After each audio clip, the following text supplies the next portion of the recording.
depuis 1391 et 1492 jusqu'à pratiquement vers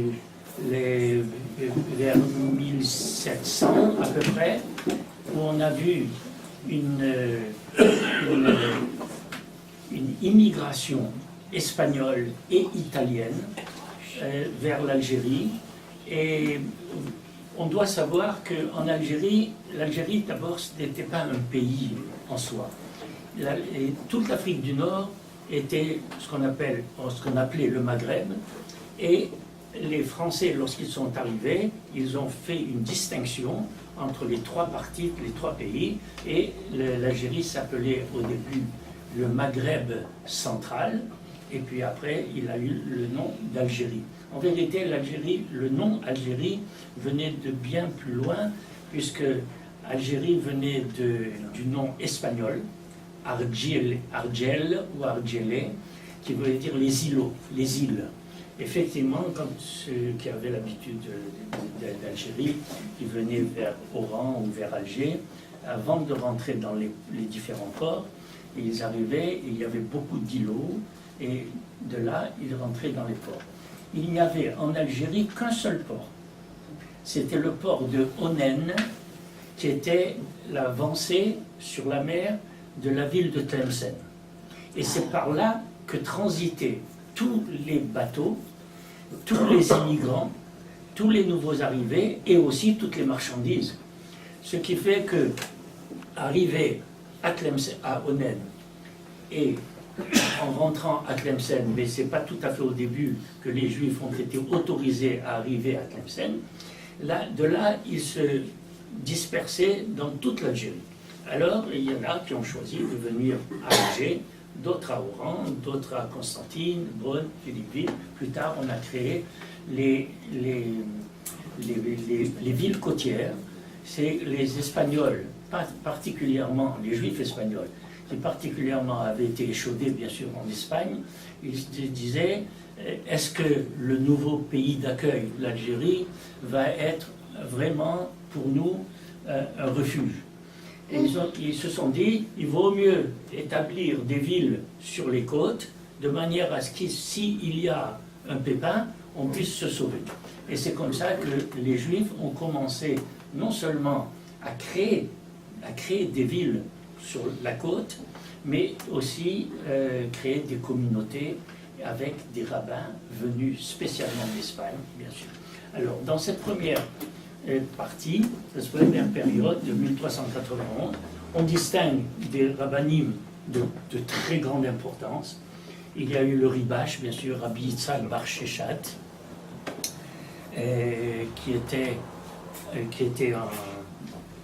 qui venait de Barcelone et qui est arrivé à Alger en 1391. Il y a eu après lui, mais à quelques mois d'intervalle, il y a eu le Rashbat, Rabbi Shimon ben Tzemach Durand. Et ce rabbin qui venait de Palma de Majorque, et il avait 30 ans, alors que Ribash avait 62 ans lorsqu'il est arrivé en Algérie. Et ils se sont rencontrés pour la première fois, ça c'est l'histoire, ils se sont rencontrés pour la première fois à Tish B'Av, à la synagogue d'Alger. Et ces rabbins-là, bien sûr, il y en a eu d'autres. Il y a eu Rabbi Ephraim Ankawa, le fameux rabbin de Tlemcen, qui lui aussi est arrivé, mais quand il est arrivé à Onen, il a préféré rester à Tlemcen et ne pas partir dans d'autres endroits. En vérité, les rabbins espagnols qui sont arrivés en Algérie, ils avaient envoyé des messagers, des familles très connues comme les Benayem, pas Ben Chaim, Benayem. Il y avait des Benayem, les Cohen Solal, les Stora et d'autres 5 familles très connues, et qui ont préparé l'arrivée, qui ont arrangé l'arrivée de ces rabbins en Algérie. Lorsque ces rabbins, il y a aussi le rabbin Abraham Ben Toua, qui lui qui a participé à au livre du Tashbetz, Tshuvot Shimon ben Tzemach Douran, le Tashbetz, le Rashbat, et qui a écrit la 4e partie de ce Tashbetz, et qui s'appelle le Chut HaMeshulash. Avec des Shelot et des Tshuvot qui sont extraordinaires, je peux vous le dire. Je peux vous citer juste un petit cas, une petite, pour avoir le plaisir d'écouter quelque chose de vraiment étonnant pour la halakha. Par exemple, on sait que, vous savez que la halakha, ce sont des lois halakhiques, rabbiniques, qui sont appelées à changer. C'est-à-dire elles sont instaurées pour le moment même où on a posé la question. On pose la question aujourd'hui, qu'est-ce qu'on va faire dans tel cas ou tel autre cas? Alors le rabbin Abraham Bentoua, on lui a posé la question, est-ce qu'on a le droit, le Shabbat, de prendre la marmite qui se trouve sur le Kanoun à l'époque, hein, il n'y avait pas de gaz, et sur le Kanoun, est-ce qu'on a le droit pour servir à table, est-ce qu'on a le droit de la poser par terre ou sur la table Il a dit, ben oui. Il répond là-bas, il répond que oui. Il amène il dit simplement oui, il explique pourquoi c'est oui et c'est pas non. Aujourd'hui, la halakha ne permet pas une chose pareille, mais la halakha qui a évolué. Mais en vérité, il n'y a aucune raison d'interdire cela, puisqu'on n'a pas l'intention de mettre cette marmite sur la table et de ne plus la ramener sur le feu couvert, bien sûr. Et donc, c'est permis. Bon, et je sais que à Alger, où le rabbin l'a installé, on avait l'habitude de faire ça exactement. Même la bouilloire, qu'on appelle la bouilloire aujourd'hui, et qu'on avait une cafetière ou une marmite d'eau chaude, eh bien, on pouvait la mettre sur la table, servir son café et remettre sur la table. Maintenant, ne me dites pas, ne me posez pas la question si aujourd'hui on ne va pas rentrer en conflit avec les rabbins d'aujourd'hui. On sait qu'aujourd'hui, le rabbinat, les rabbins décisionnaires de halakha ont évolué dans le sens je dis pas d'un extrémisme, mais d'une rigueur qui ne correspond pas toujours à la halakha dans son esprit. Je sais que le rabbin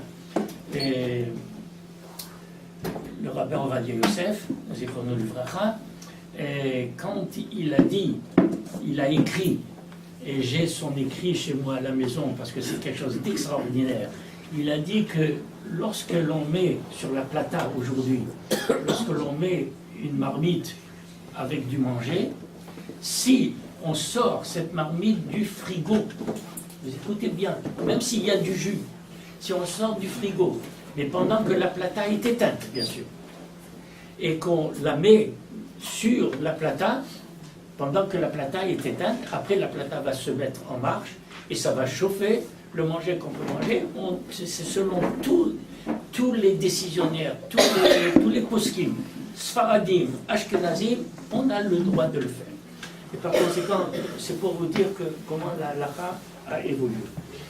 Je distinguerai une deuxième période, à partir de 1750, et qui va jusqu'à 1830, avec l'arrivée de la France en Algérie, où il y a eu des rabbins de première ligne, bien sûr moins importants, moins rayonnants que les premiers rabbinim, comme Rabbi Ephraim Ankawa, Rashbat, Ribash et le rabbin Bentoua. C'était des rabbins qui avaient une diffusion dans toute l'Europe, bien sûr en Afrique du Nord, bien sûr, mais aussi dans l'Europe, puisque c'est le rabbin qui correspondait avec les rabbins de France. On sait qu'avant que Ribash ne vienne à Alger, il avait été sollicité pour devenir le Rav Possek de France. La France, à cette époque-là, ce n'était pas la France d'aujourd'hui. C'était Paris, avec toute la zone un cercle assez élargi qui n'arrivait même pas en Alsace, qui n'arrivait pas du tout vers le sud et qui s'arrêtait à la Provence. C'était ça la France.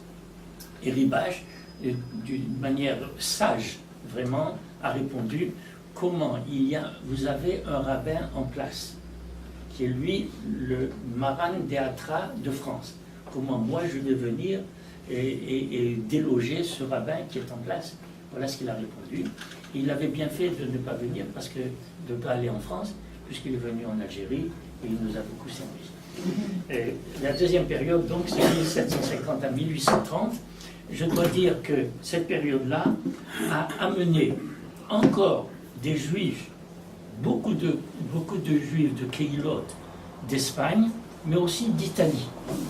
Et c'est parmi les historiens et les chercheurs, ils ont beaucoup négligé cette provenance de juifs italiens, particulièrement de la région de Livourne, les Livournais, qui sont passés, à l'époque, on passait par la Tunisie, on rentrait en Algérie. C'est comme ça que les Darmons, par exemple, ils sont arrivés en Algérie par la Tunisie, les Darmons étant des marchands de tissus et de soieries, en passant.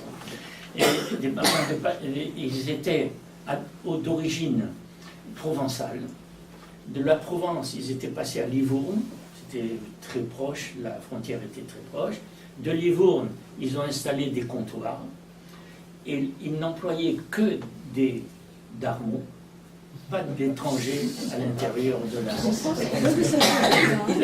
Ils ont installé un comptoir à Tunis, ils sont passés en Algérie, ils ont installé un comptoir à Médéa et à Alger, ils sont allés à Oran, ils ont installé un comptoir de tissus et de soieries. Les derniers, jusqu'en 62, je crois, à Oran, il y avait encore les tissus d'Armont, les magasins d'Armont, les maisons d'Armont. Bon. Les rabbins, parmi les rabbins qu'on peut citer de cette période-là, il y a bien sûr le Rabbi Yehuda Ayash, un très grand possède, qui a écrit une vingtaine de livres, qui était originaire de Médéa. Il est né en 1700, il est mort en 1760 à Jérusalem. Il est passé en 1755, il a décidé de quitter Alger, et il est passé par la Tunisie, est arrivé en Italie. En Italie, les rabbins en place ont vu cette sommité, ils n'ont pas voulu le laisser partir, mais il a dit, mais je vais aller à Jérusalem, je vais aller à Jérusalem. Il dit, non. Il avait 4 fils, 4 rabbins éminents, et ils ont installé des communautés et des baptédines en Italie, et en 1759, un an avant qu'il ne décède, Rabbi Yehuda Ayash, il a dit, j'ai décidé d'aller à Jérusalem, je viens à Jérusalem, et c'est comme ça qu'il est arrivé à Jérusalem. Il avait auparavant, par le Rav Ben Attar et Orach Chaim, qui était passé par Alger pour aller à Jérusalem, et qui lui a promis, il voulait pas s'arrêter à Alger. Et quand il a vu Rabbi Yehuda Ayash, il est resté 1 mois chez lui, à la maison. Il a vu comment fonctionnait la ville d'Alger avec son Beddin et son Talmud Torah et son Midrash qu'il avait à Alger.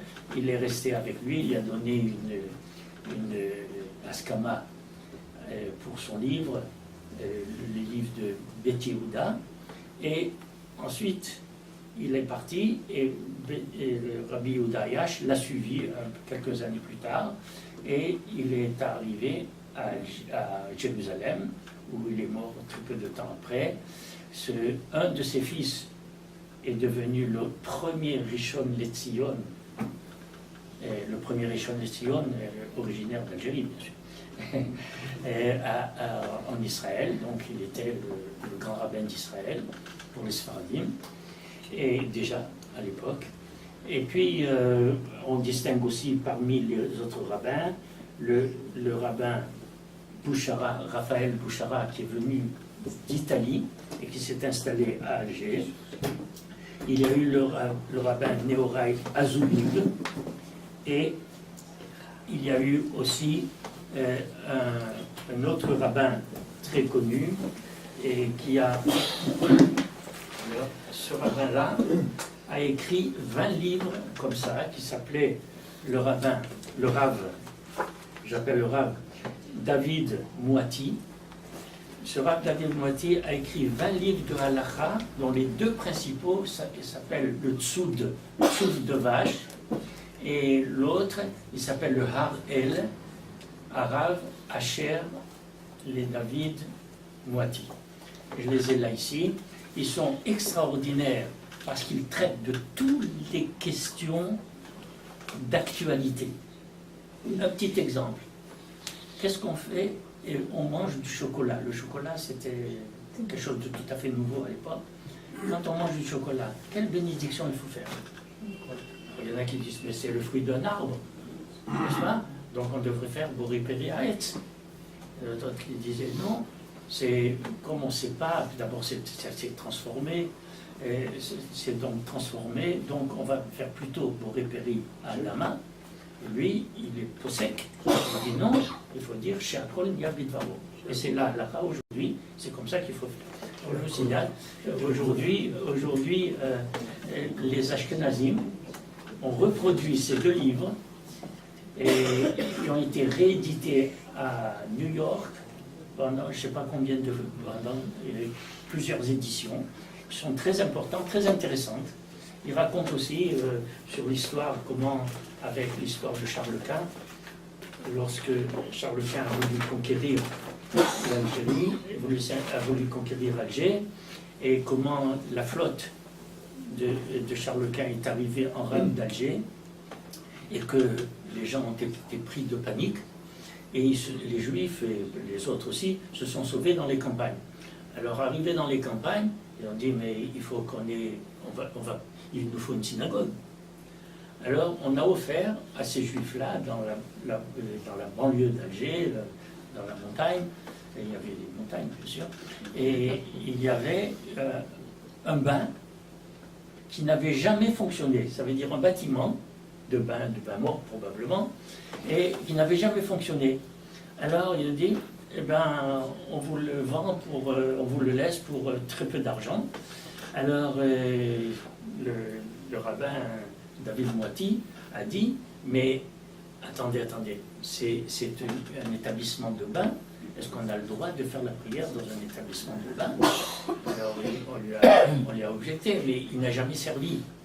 Effectivement, comme il n'a jamais servi, si c'est un établissement de bain où les gens se baladent nus, bien sûr, on n'a pas le droit de prier là-dedans, mais si c'est un bâtiment qui n'a jamais servi en tant que bain, on a le droit de faire, effectivement, il dit, à la fin, il a été convaincu que c'était permis. Voilà. La troisième période, je dirais, depuis 1830, l'arrivée des Français, avec l'installation du consistoire et le décret Crémieux qui a rendu tous les Juifs d'Algérie français, alors, et jusqu'à 1962, on peut dire que ça, c'est l'époque française, avec toute l'émancipation, avec tout ce que vous voulez, même l'assimilation, si vous voulez. Mais je dois vous dire une chose, c'est que, du point de vue historique, les Juifs, à l'époque, les Juifs d'Algérie, ont été une des communautés, après l'Espagne, la plus décimée de l'histoire juive. La plus décimée. Les Arabes, les Berbères, les Turcs faisaient des expéditions, ils égorgeaient carrément les gens, ils choisissaient un jour de Shabbat, ils choisissaient un jour de fête, ils connaissaient les maisons juives, ils connaissaient les quartiers juifs, ils allaient, ils égorgeaient carrément il y a même une élégie que j'ai reproduit là dans mon livre Contes et récits des Juifs d'Algérie, élégie de 1805, où comment les Juifs, avec des noms, comment les Juifs ont été égorgés et comment les Turcs se plaisait de voir le sang couler dans les rigoles dans la ville d'Alger. Alors, cette période-là, on peut la diviser en deux parties.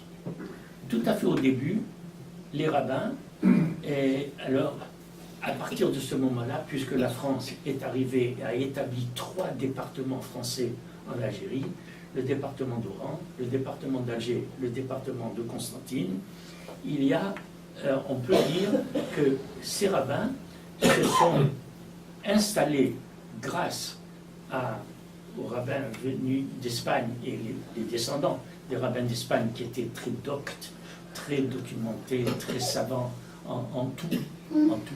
Et à l'époque, je vous signale qu'il n'y avait pas d'imprimerie, il n'y avait pas de livres comme aujourd'hui, ou bien c'était des écrits,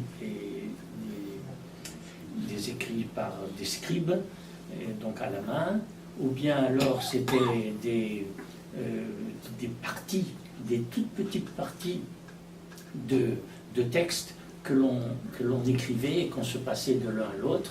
Et puis il faut dire que les rabbins espagnols, quand ils sont venus, ils ont amené avec eux des livres. Je vous signale en passant que lorsque Ribache et Rajbat sont arrivés à Alger, Ribache a amené 60 caisses maritimes avec des siffrets Torah et avec des manuscrits d'Alachot et de Talmud et de Midrashim. Ils ont amené. Ça, c'est Ribache. Rajbat, lui, c'était un homme, une famille, les Durand, c'était des familles immensément riches. Ils ont tout perdu. Ils ne pouvaient plus sortir d'Espagne, ils ne pouvaient plus sortir un radis d'Espagne. Alors ils ont transformé leur argent en livres, en caisses maritimes. Ils ont loué des bateaux pour faire venir toutes les familles et faire venir aussi leurs livres. Et grâce à leurs livres, on peut dire que on a eu un judaïsme florissant en Algérie, peut-être plus florissant que ce qu'on a connu au XVIIIe siècle et XIXe siècle en Europe centrale. Alors, ces rabbins-là, je peux en citer, il y avait le rabbin Isaac Morali, il y avait le rabbin Yehuda Loufrani qui était à Alger et qui, sur le modèle espagnol, avait institué. Alors ces rabbins-là avaient leur synagogue, ils avaient leur beddin, et ils avaient leur médrash, pas le midrash. Midrash, c'est un livre de recueil de contes et de commentaires, mais le médrash, c'était la maison, la maison, le Sefer, la rabbanim, où on formait des rabbins. Et après, on les dispatchait dans toute l'Algérie. Je dois dire que dans la dernière période avant 62, disons aux environs de 1900, entre 1900 et 1962, il y a eu des rabbins éminents dans les 3 départements, dans les 4 départements. Dans les 3 départements, et je compte Tlemcen avec Oran, bien sûr. Alors, on peut citer pour Oran le grand rabbin David Ashkenazi. Pour Alger, il y avait le rabbin Maurice Eizenbet. Et pour Constantine, il y avait le rabbin Sidi Fredj, Alimi. Et pour Beaune, qui est devenu après un département à part, c'était le grand rabbin Rachamim Naouri, Zichronam Livracha pour tous ces rabbins. Ces rabbins-là, dernièrement, j'ai vu que dans les livres, on s'était intéressé, comment est-ce qu'on appelait un rabbin en Algérie? Comment est-ce qu'on l'appelait? Alors, on ne l'appelait pas Rav. Rav, c'est une création plus ou moins moderne. C'est un terme qui avait été employé par les Ashkenazim et par les Polonais. On les appelait le Rav ou le Rov ou le Rouv, pour ne pas dire Rov. On l'appelait le Rouv, mais ce n'était pas un nom qui était connu en Algérie, ni en Afrique du Nord. Alors comment on les appelait? On appelait Rabbi, si c'était notre rabbin, le rabbin de notre communauté. Par exemple, Ribache appelle Rashbat, il appelle Rabbi Douran, Rabbi Duran.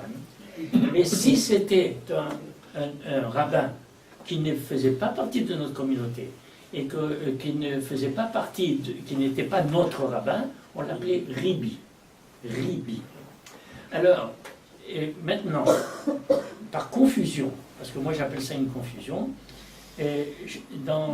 lorsqu'on appelait quelqu'un à la Torah, on ne l'appelait pas Shlomo ben Shlomo Narboni, Shlomo Moati, on ne les appelait pas comme ça. On appelait Ribi, Ribi, pas Rabbi, Ribi, Shlomo, etc. Avec le nom de famille. La plupart du temps, en Algérie, mais surtout dans le département d'Alger, on avait pris le modèle espagnol et italien. On appelait une personne selon le nom du père. Alors on appelait Rabbi Eliyahu ben Shimon Moati, etc. On disait toujours. Maintenant, cette appellation, j'ai remarqué qu'elle n'existait plus dans l'Oranie, elle n'existait plus non plus dans le Constantinois. Dans le Constantinois et dans l'Oranie, on appelait Rabbi David Moati. Et on ne disait plus Ben. Mais ça,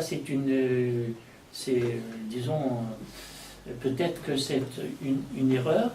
Ça veut dire qu'on a dérogé à la règle espagnole, disons, mais c'était comme ça que ça se passait. Maintenant, les rabbins éminents, on les appelait Rabbi, et Chacham Hashalem, s'il était Dayan, Dayan Ametsuyan, Rabbi, un tel. Donc, c'était notre appellation.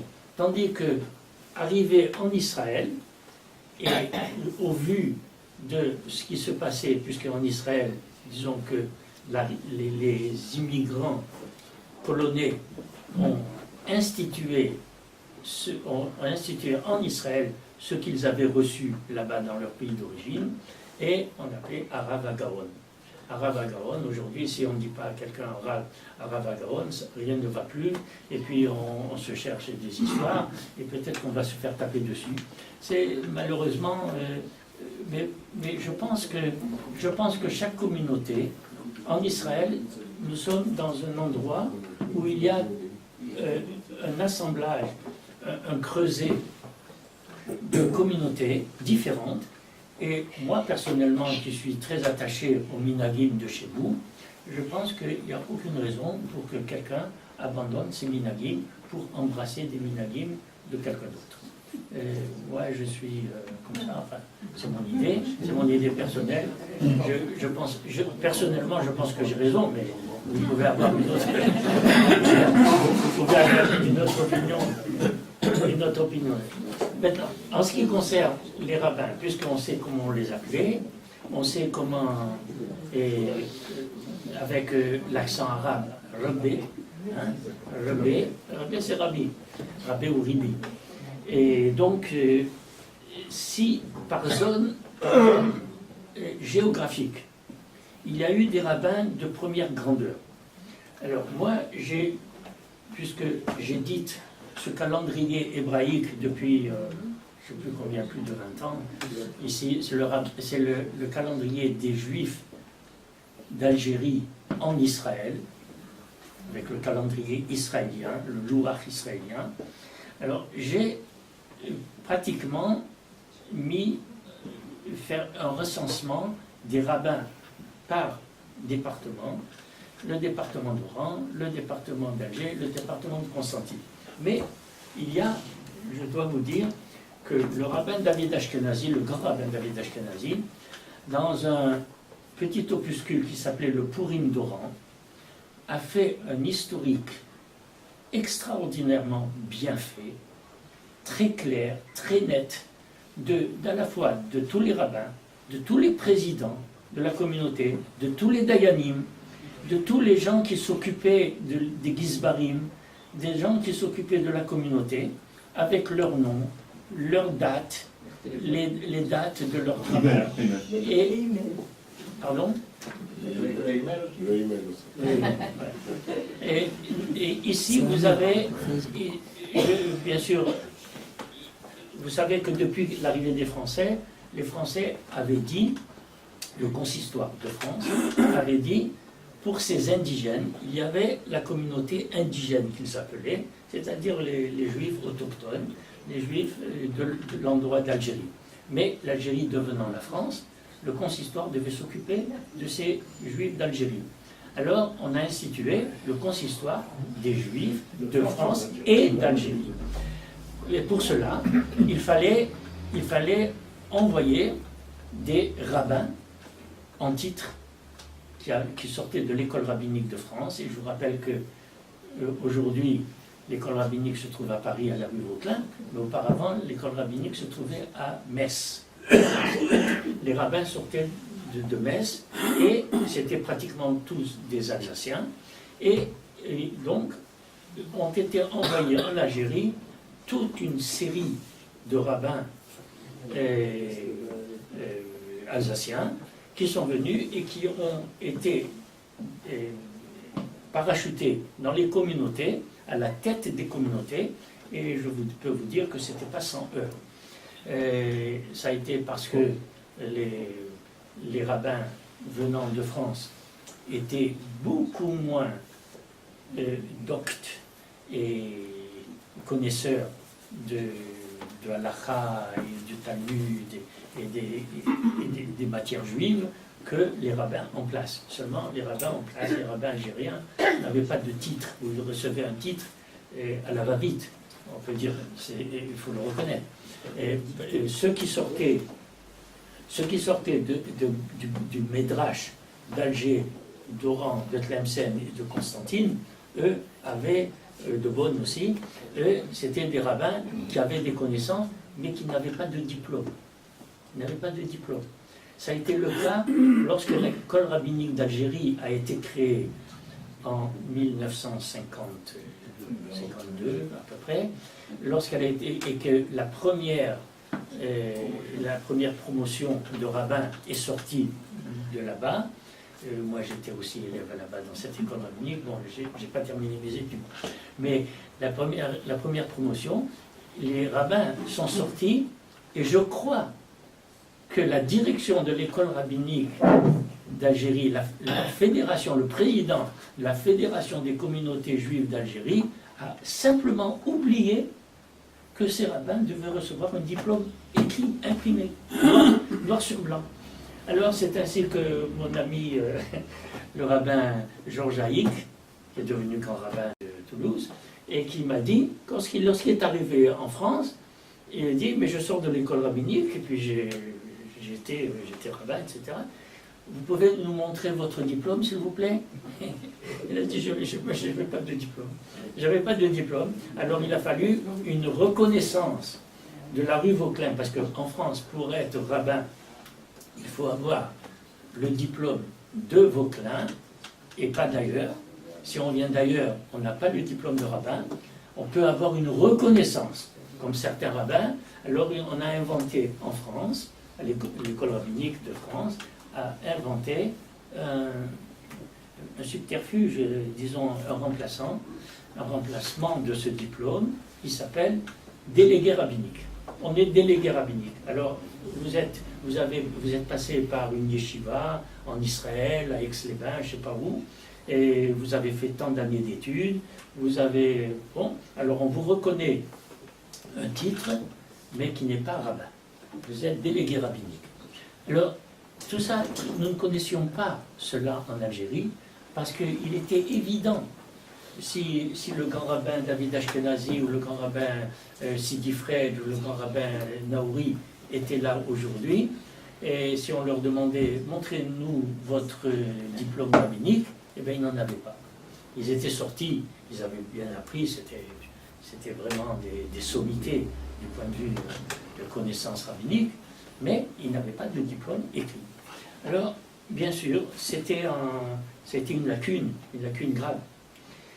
Je dois encore ajouter que lorsque les rabbins espagnols, le rabbin Bouchara, avec toute sa famille, qui est arrivé d'Italie, de Livourne, et s'installait à Alger, et avec la famille Cohen-Solal, la famille Cohen-Bakri, Cohen-Jonathan, des gens très connus et qui ont formé, qui étaient la base même de la communauté, des gens qui étaient très dévoués pour la communauté.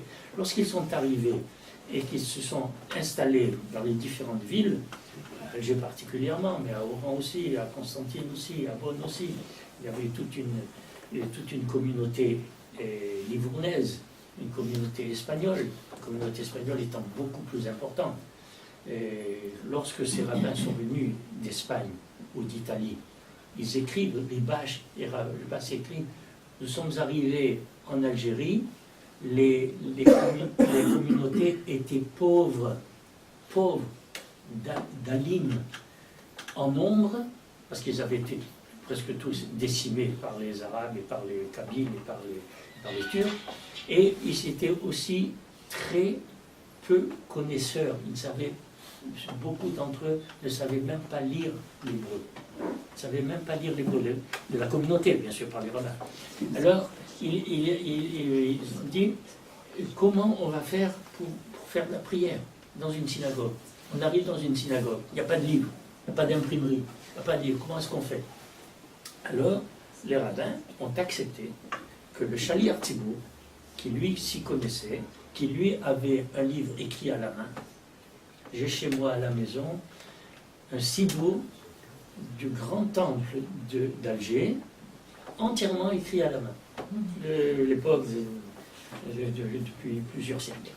Et le rabbin en question, le Shaliach Tzibur, lisait à haute voix la prière, y compris le Shmoné Esrei, y compris la Hamida, et les autres suivaient.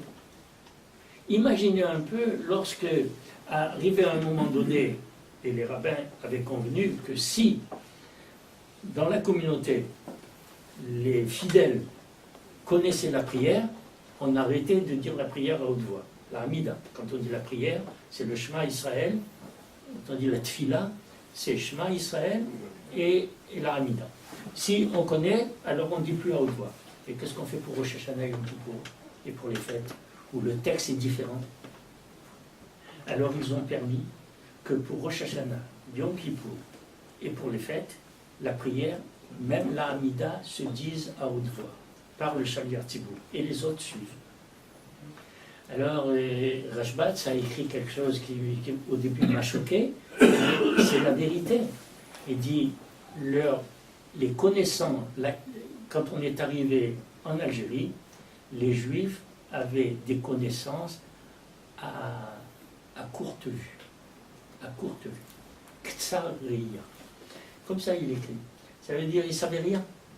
Il ne savait rien. Et lorsque Ribache est arrivé en Algérie, et on lui a montré les Sifrei Torah d'Algérie, il a regardé, il a dit, mais c'est pas possible, ils sont psoulim.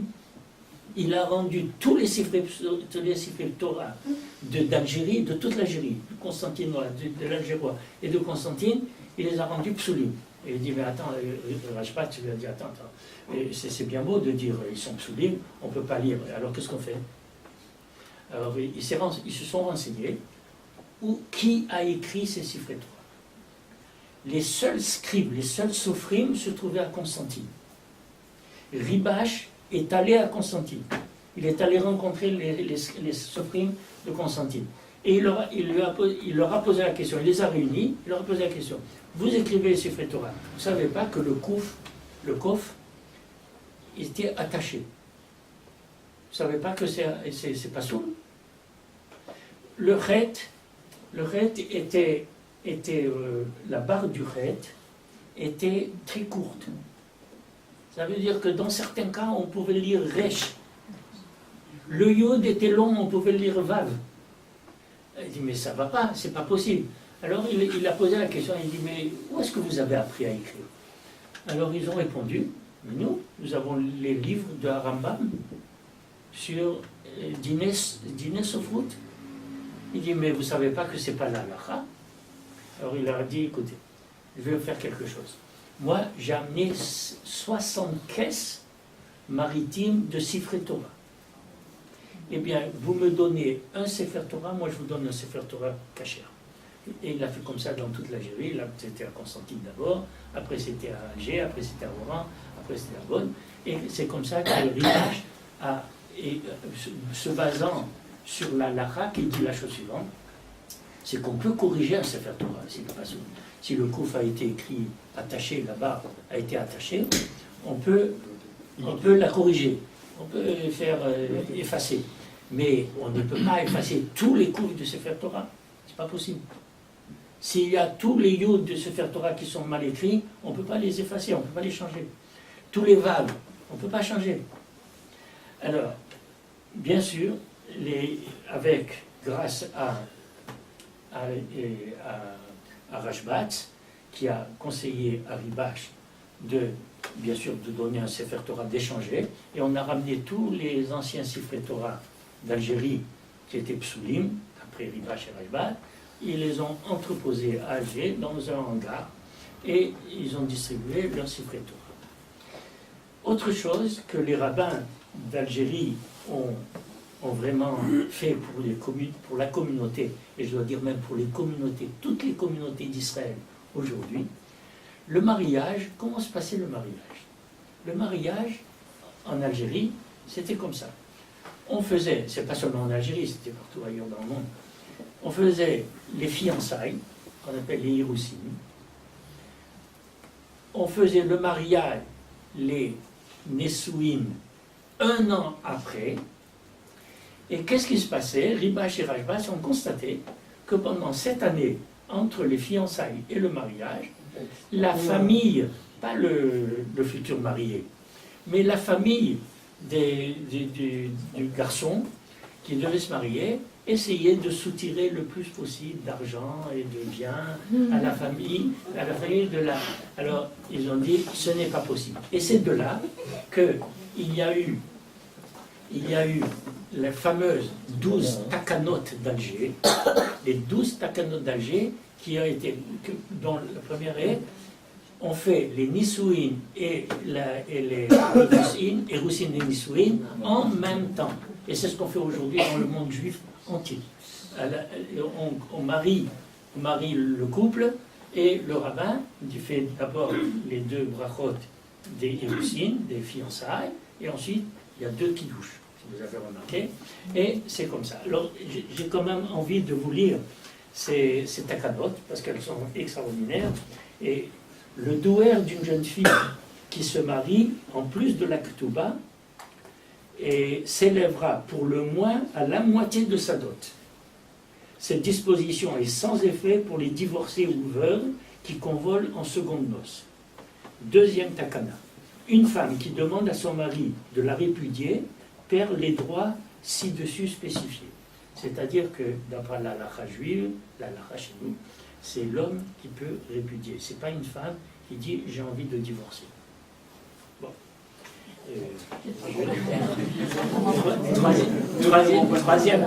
Troisième takana.